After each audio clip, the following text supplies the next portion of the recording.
videos. Today we're going to be talking about Mortal Kombat 11 Nightwolf, made by McFarlane Toys. Now, this guy was $6 on Amazon Black Friday. And you can see they took the great care to package them and, put it in the box nicely. But on the back we have Scorpion, Mortal Kombat 11. On the side, not even Nightwolf. So on this side, Mortal Kombat 11. On the bottom, the UPC code. On the top, nada. So let's get him on the scales and see how much he weighs. Okay, Nightwolf is coming in at 9.8 ounces. So let's get him off the scale and out of the box. Hey, open, damn it, open! Now to get it out of the box, you can either cut the 3 pieces of tape at the top or the 1 piece at the bottom here. And just pull on this inside, and you see we have this nice little bit of cardboard here with the Mortal Kombat on the bottom. We have the Mortal Kombat stand, and whenever you pull it, you basically ruin the nice cardboard insert. So here we have this guy, and we have a just pulling him out, and all his weapons here that are in this cool translucent green, which is very nice. Now there is a piece of tape here. It is the only thing that's holding the bow and arrows in, and that's it. Ta-da. So here you have these here. Very nice looking axes. Little bit of detail in them. Now, as far as the arrows and the bow is concerned, you can see here it's got a little warp because of the packaging, getting it out. Everything, a little bit of heat will help reshape this and get it back to where it should be. Now, the arrows itself, you can see he has 3 all together. And they have holes at the ends. They can fit in there and go like that. Now on the figure itself, a very cool looking version. The bloody, the tattoos and everything. Very nice. Now, his head, you see he's got a little wiggle here. Can look right, left, down, and not so much up. It really fights you to get that far. But his arms do come out to a T-pose. They go forward and back. He has a bicep swivel, double bend in the elbow, wrist on a ball-jointed peg hinge. Goes forward and back. Now his waist has the ability to do an ab crunch. However, all of this clothing that he has on is rubber and prevents him from really doing anything.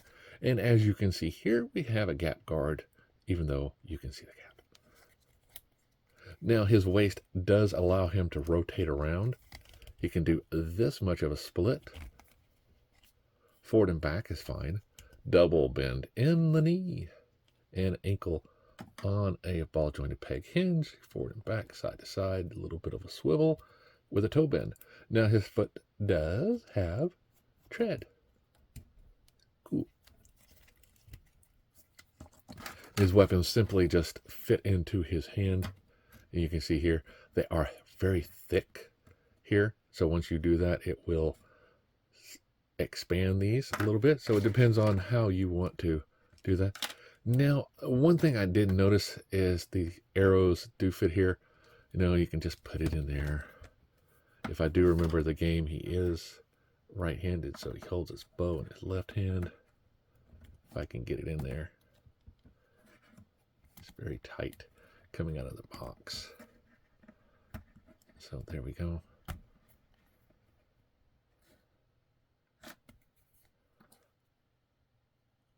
I just checking to see if it was the same. Yeah, it's just the way it was looking. I thought maybe it's not, but it's uniformed. So whenever he has it His hands really isn't designed to hold it like that. You can hold it in his thumb, in between his thumb and forefinger, and get it in there. But that's about as good as you're going to get it, tell you the truth. It's not really designed to go in there, but you can simulate a little bit of the bow and arrow. Not very pretty. Still better than the Dungeons and Dragons Eric, or their bowman, Archer. I forget his name sometimes. It has only been a couple of years since that show has been on, right?